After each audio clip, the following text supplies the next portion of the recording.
So today the topic which we are going to speak about is love and wisdom from ancient India, from our mythologies, from our ancient Indian scriptures, right?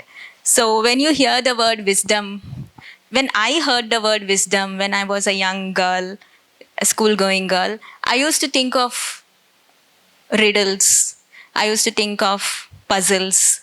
And if we were very wise, we could solve riddles and puzzles, and we could understand the hidden meaning behind jokes, and we could find the moral of a story if we were wise enough. So this was how my mind was wired.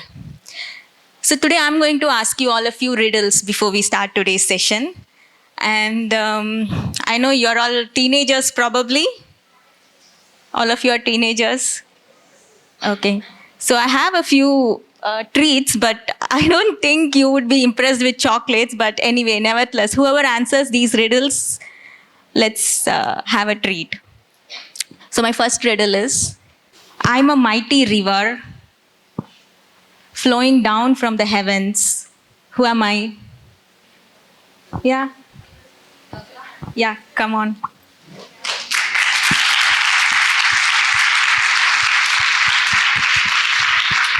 Thank you.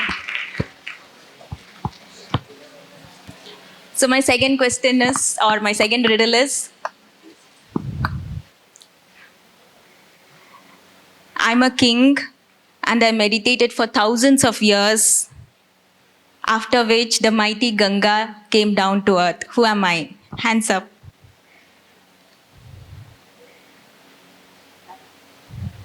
I repeat, yeah, ma'am.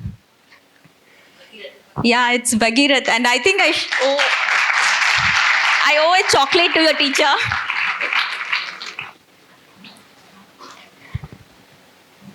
So my son did tell me, Amma, don't ask these questions. My kind of kids won't know the answer. And against his better judgment, I asked that question.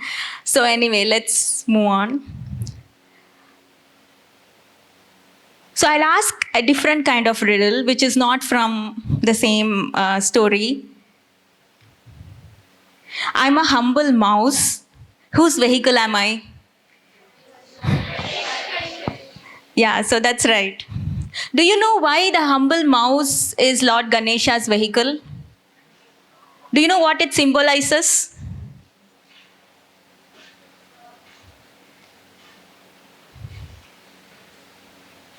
It symbolizes humility, the victory against ego.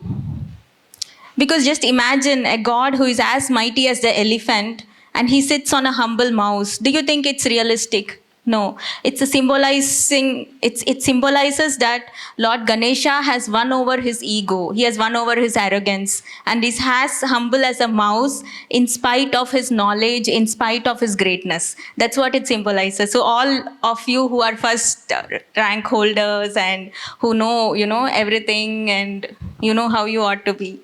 So moving on, I have another riddle.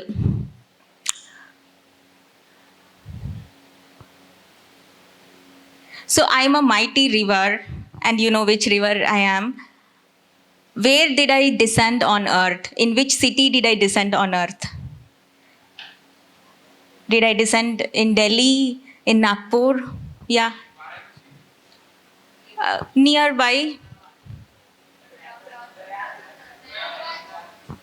Nearby. It flows. Yeah, I think ma'am will get. I think ma'am knows this story. Nearby. Okay, let me take the chocolate this time. It's Gangotri. So the chocolate is mine. So my next riddle. I join which ocean? After descending on earth, I join Arabian Sea or Bay of Bengal, east or west? Come over.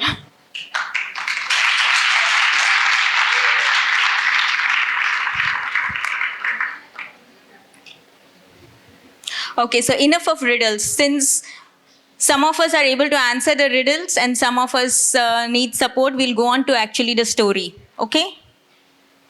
How many of you know the story about how Ganga came down to earth? Ma'am knows it. Ma'am knows it. You know it?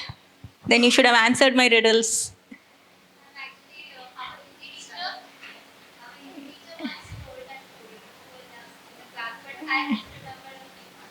Okay, okay.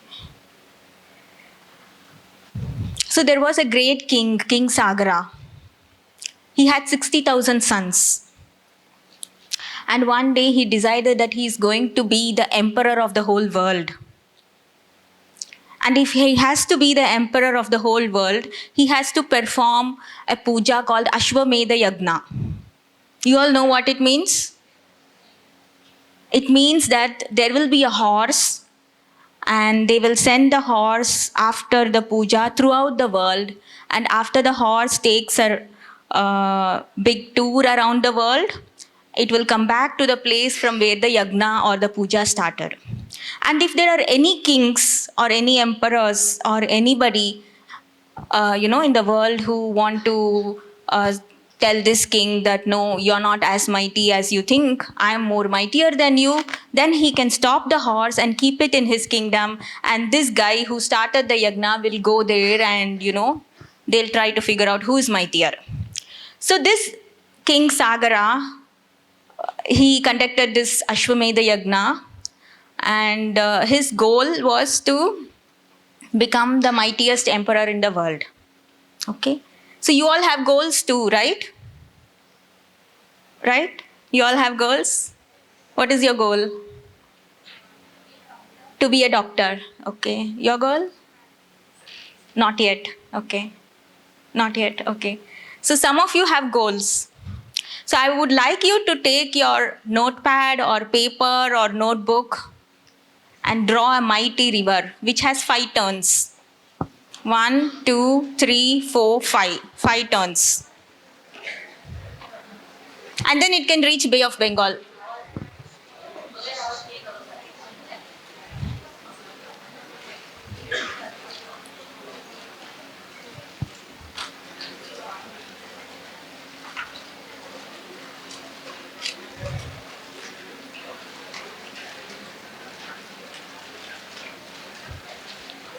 So take a paper, the whole notebook. The river should start at the top of the notebook and it should end towards the bottom of the page. Okay?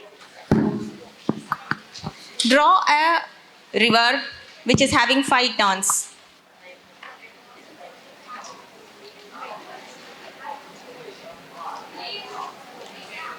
Perfect. What's your name? Huh? Kushi. Show me your notebook. So can you all see Kushi's river? No? Okay. Kushi, can I have your pencil? So I'll trace Kushi's river. It starts here.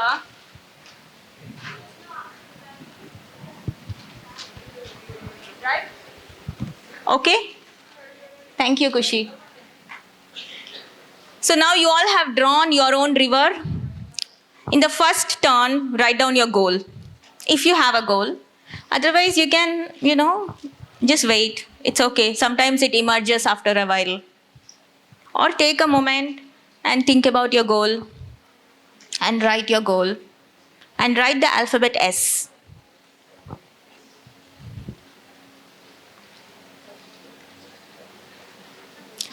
So you've all written down your goal. That's good. So King Sagara, he started his puja and his horse went all over the world, and it went to Sage Kapil. There was a sage called Sage Kapil, and he was a rishi. It went to his ashram, and Lord Indra was there, and he was so insecure. He thought maybe, King Sagara will become mightier than me. So let me capture this horse and tie it to the tree which is in Sage Kapil's ashram. So Indra did this mischief. Now King Sagara was wondering, where is my horse? Where is my horse? Why has it not returned? Maybe some king has captured it. So let me go in search of my horse, because I need to really be the mightiest king. So he sent his 60,000 sons. And these princes, 60,000 princes, they searched for the horse and they finally found it in Sage Kapil's ashram. So they thought that Sage Kapil who was sitting under meditation, has actually captured this horse and he has tied it in his ashram. They didn't, because Lord Indra was not there, he had already gone to Indralok, right?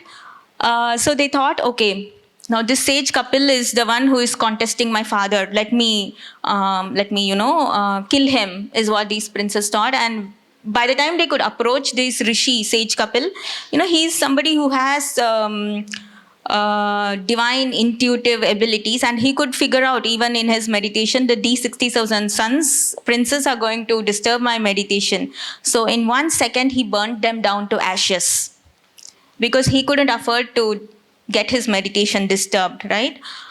And it's not these princes' fault either, if you think of it in a way, because they were just following their father's, who is the king, orders to find his horse. Now King Sagara was very sad that his sons were burned down to ashes, and he tried to perform their last rites, but he was not able to. And for a long time he was very, very, very sad, and he passed away. So he told his grandson, please perform the last rites of these 60,000. He told his grandson, please perform the last rites of my 60,000 sons. But his grandson also couldn't do it. So then what happened? One of the descendants, every king told his son, okay, perform the last rites of these 60,000 people. Nobody was able to do it because of some reason. Finally, there was King Bhagirath, as ma'am said. He said, okay, I'm going to do this. So you have a second, in your notebook, you have a second turn of your Ganges river. And he said, you have to write down the alphabet M there. And I'm going to tell you what S is and what M is later. So he said, I'm going to do this. I'm going to make sure that these 60,000 ancestors of mine will be liberated. And so he wondered what to do. So he decided, let me go and meditate. Do you all meditate? No? Yes? Yes. So if you don't meditate, you can meditate for a minute now and write down your goal. Or you can take some time and meditate at home. So these Bhagirath, King Bhagirath, he sat down in meditation for thousands of years. Thousands and thousands and thousands of years. And Lord Brahma came and he said, okay, I can grant you a boon, and because of my boon, your ancestors can get liberated. So Bhagirath asked, how? And Brahma said, I can request the damsel Ganges, Ganga, who is in heaven, to come down to earth. And if she flows over these ashes of your 60,000 ancestors, they will be liberated. So he said, wonderful, problem solved, right? So the next turn in your river, problem solved, right? You've achieved your goal, put A. So S was, you can write the word against S, specific. Your goal is specific. What is your specific goal? To bring down river Ganga to earth. And against Yam, you put measurable. Against A, you're going to put goal achieved, problem solved, right? Do you know this? Any of you know this? It's new today? Okay.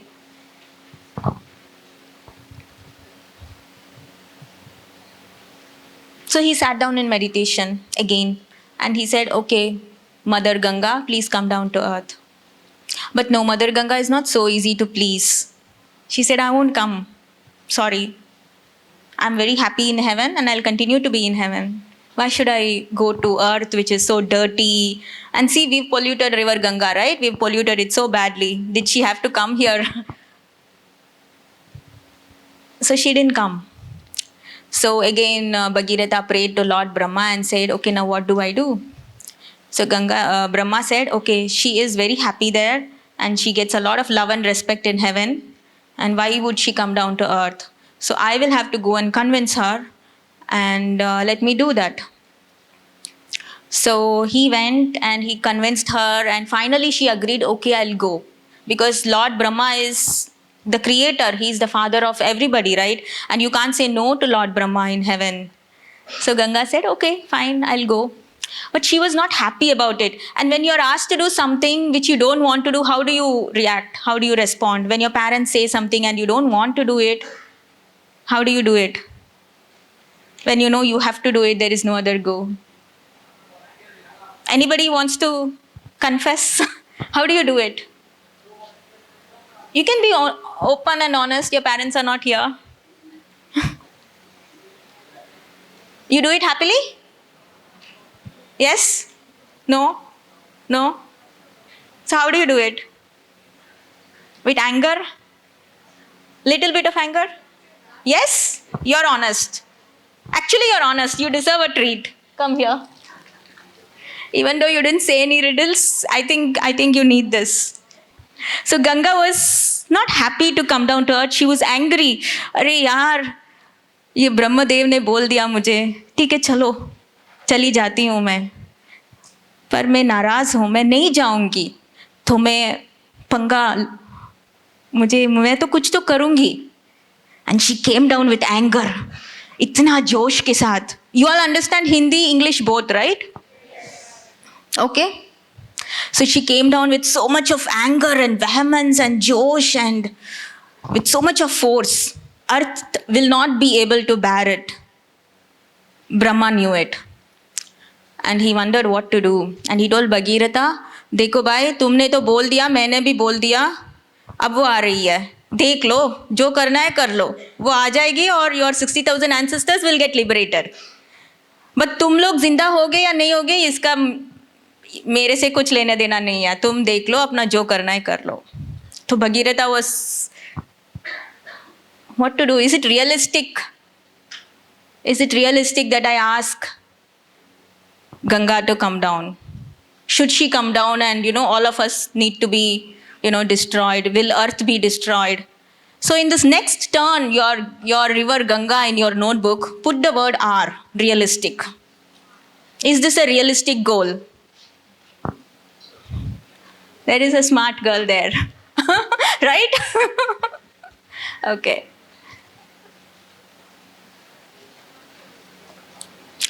So fine. But she has to come, right? Otherwise we don't have a story. And I wouldn't be here telling you this story. So she did come. But how? So Brahma told Bhagirath, sit down in meditation again and meditate probably for, as many years as it takes to Lord Shiva. He is the only one who can control Mother Ganga. So what do I do? I mean, what would Shiva do? Brahma said, don't worry about that. Shiva knows what to do. So again, Bhagirath sat down in meditation. And he said, okay, Lord Shiva, Bhagwan ji, आप अभी कुछ तो कीजिए. माँ गंगा आ रही है और हम लोगों को मार डालेगी. So he sat down in meditation for another thousands of years.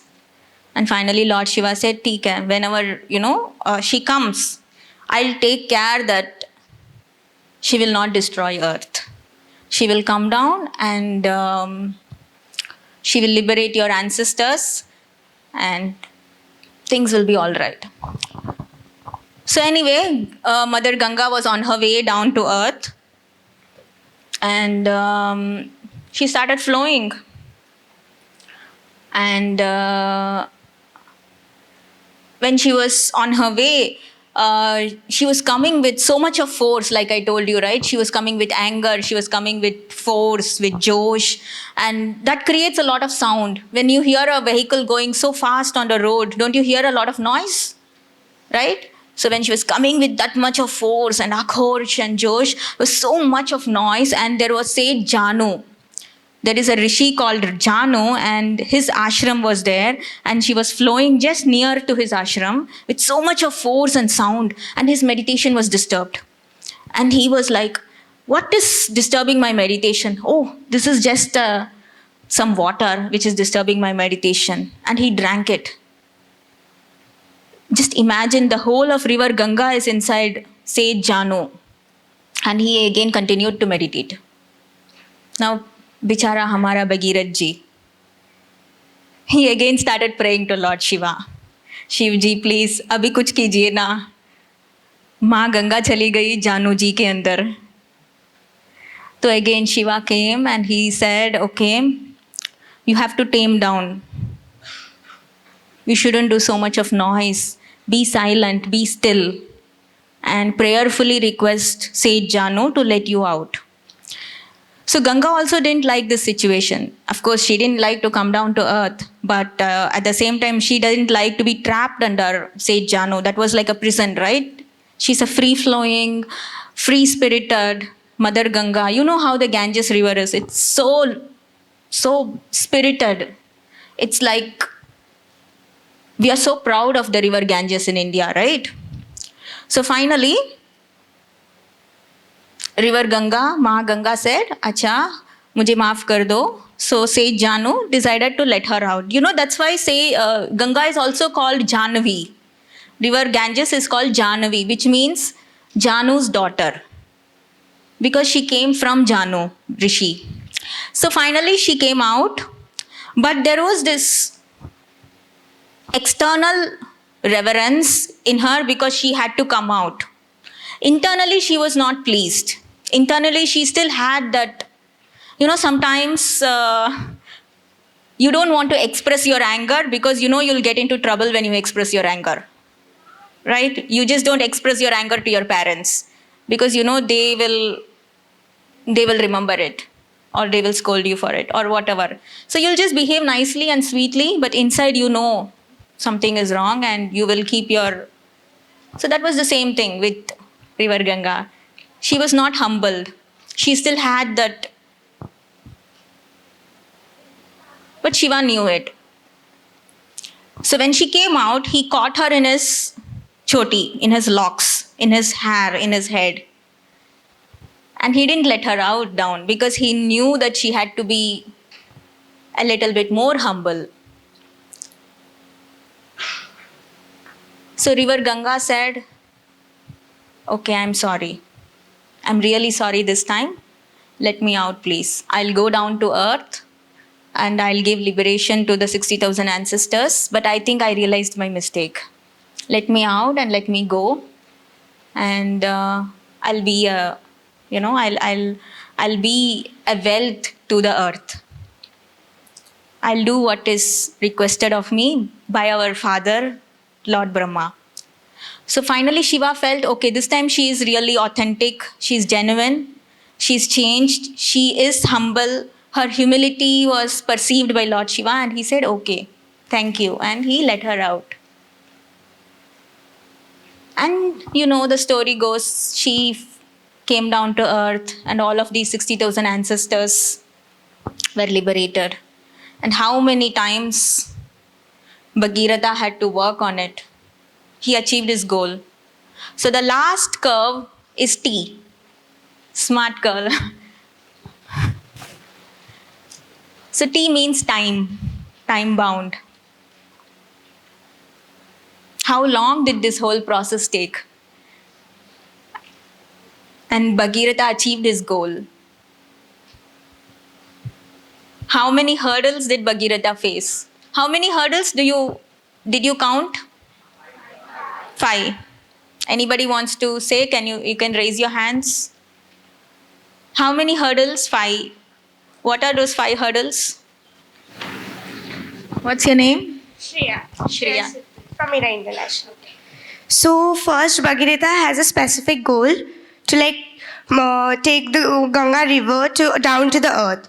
So measurable. So he M for measurable. So he started praying for about thousands of years to take Ganga down to earth. And then he achieved his goal to take Ganga down to earth, but the Ganga was a little bit angry and mad for that. And then realistic. Realistic means like how we want, how the Bhagirath wants to, means realistic, na? Right. So realistic means the troubles he was facing, like that Janu was, yeah, drank the river, so that's why he was facing many troubles. And then time bound means he had many times, and means this goal, to achieve that goal he needs lot of time for that. Thank you. Thank you.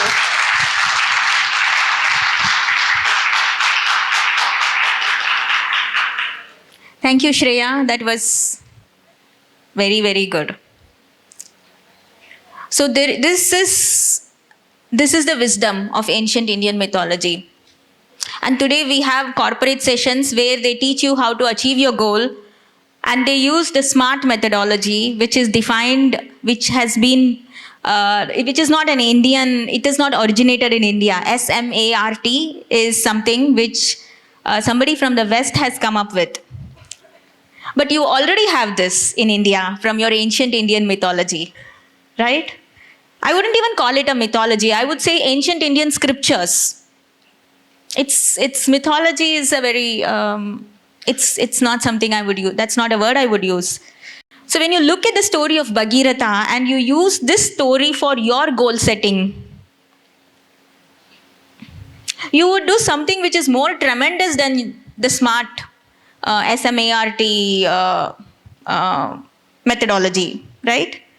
So let me take 5 minutes of your time, and I'll take you through a process where you're going to set a goal and you're going to achieve your goal.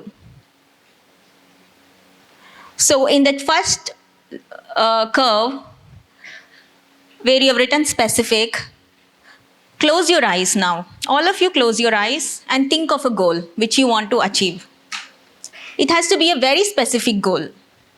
One of you said, I want to become a doctor. Another one said, you want to become an engineer. Somebody may want to become a lawyer. Somebody a scientist. Somebody an astronomer. Somebody an artist, singer, cricketer. Or it might not even be a career goal. It might be a very altruistic goal for the well-being of the society. You might want to do some environmental measures to save the planet Earth. You may want to do climate action.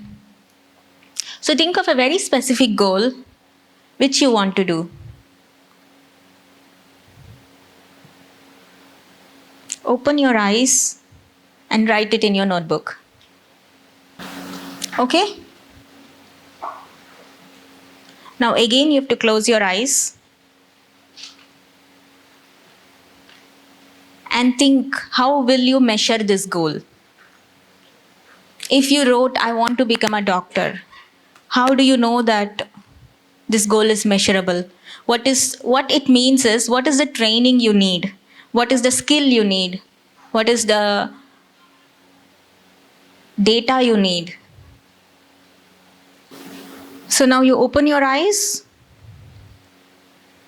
and write down how you'll measure your goal. How will you know you've achieved your goal? That's what it means. In 5 years' time, I will finish my MBBS and I would have become a doctor. That's a measurable goal. I want to take action against people who do climate injustice. How is it measurable? I will write an article and publish it in Times of India. That's measurable. Or you will do something else. You will conduct a rally. If you said, I want to become a cricketer, how is it measurable? You will first have to join a cricket coaching center, right? So write down, how is your goal measurable? The next thing I would like you to do is achievable. Close your eyes and think if your goal is achievable. It is certainly achievable. But how is it achievable? You've measured your goal and now you're going to achieve it. So open your eyes and write down how you're going to achieve it. Your answers may not be complete today. It's just a beginning. It's the first step you're taking. Is it achievable? Do I have the financial resources to join a cricket coaching center? Is one question you will need to answer. Do I have the time to spend in singing if I want to become a singer? Is it achievable? Is it achievable? For all the questions which come up in your mind, you ask yourself, is this achievable? But your answer should always be yes. Which will make you move on to the next question, are realistic. You answered yes for all the questions. Yes, my goal is achievable. That's the very purpose of setting a goal, right? And achieving it. Your goal is always achievable. Never answer no to any question which you ask yourself. So your next question is it realistic? How do you make your goal realistic? Unless you make it realistic, you may not be able to achieve it. If I say I have to fly in the air, it's not realistic, obviously. Bhagirath said, yes, it's realistic.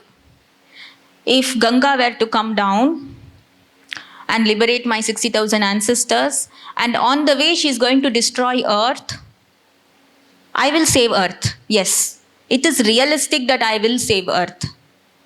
And he went and asked Lord Shiva, please, will you save Earth? Will you make my goal realistic? So there's going to be enormous hurdles when you set a very high aspiring goal. And most of the times you may think, okay, this is not realistic, this is not realistic, this is not realistic. I cannot become the President of India. I cannot become the Prime Minister of India. It's not realistic. I don't come from a political family. Or probably you'll think, oh, I don't even get 80% in biology. I don't even get 90% in mathematics. How can I become a doctor? It's not realistic. It's something you can go through. But let me tell you, when Bhagirath could say we are just being a normal person like us, I think your goal is realistic. But you'll have to write down a few questions. How is it realistic? Which takes us to the next curve, time bound. It is realistic when you can put a time on it. Before my next exam, I'm going to get 95% in biology. And when is my next exam? It's in December. So I have 1 month. Or I have 2 months. In 2 months, I need to cover 2 lessons. So let me put some mathematics and timetable and schedule. And these are all things which I don't know or I didn't understand. Let me go and talk to my biology teacher. Let me go and talk to my friend. Let me go and talk to my parents. This is the time it's going to take. So it's time bound. So similarly, whatever was your goal and whatever were your questions, you'll need to keep asking questions to yourself and you'll need to keep answering your own questions. Because I think there must be at least maybe 100 students here or 50 or 100. And I don't know what all of you have written. I only know 3-4 goals because they answered and they were sitting in the front row. So when you talk about wisdom and love, today we have a lot of resources online. But let me tell you, go back to the ancient Indian scriptures, which are rewritten for children. There are so many published authors who have written Indian scriptures for children, for students. I wouldn't say the word children and mythology, okay? We should use the word ancient Indian scripture for youngsters. And don't limit yourself to SMART, smart goal setting. When you read these stories, see there are 2 books which Daji has published. One is from the Vedas and the Upanishads, and one is from the Puranas and Itihas. Each of these books has 25 stories each, and totally there are 50 stories. Every story has a lesson. I wouldn't say it's a moral of the story. It is a lesson. It is a value. It is a teaching. There are stories about anger management. And today you take sessions for anger management, 10 sessions, 5 coaching classes, detention for students who express their anger, and so on. But I would say wisdom is really widespread in our ancient mythology, in our ancient Indian scriptures. So today was just one 30 minutes, 40 minutes session, and we started late also because we all had, it's the first session and all of us had to assemble and all. So I would say that I will leave you here with just this one story, with just this one activity, one exercise. But there is like a wealth of wisdom. And I have not even touched this topic of love. And love is not just that feeling which is there between friends, between parents, parent and child, teacher and student. Love is something which is more than all of that. And we'll need to, get together again to talk about it later. But then wisdom, at least we started with wisdom. So I'll leave you all with these 2 books. I think it's available. You can ask Mrinal, Dr. Mrinal, or you can ask Alok sir, and they will guide you to these books. And have fun. Thank you.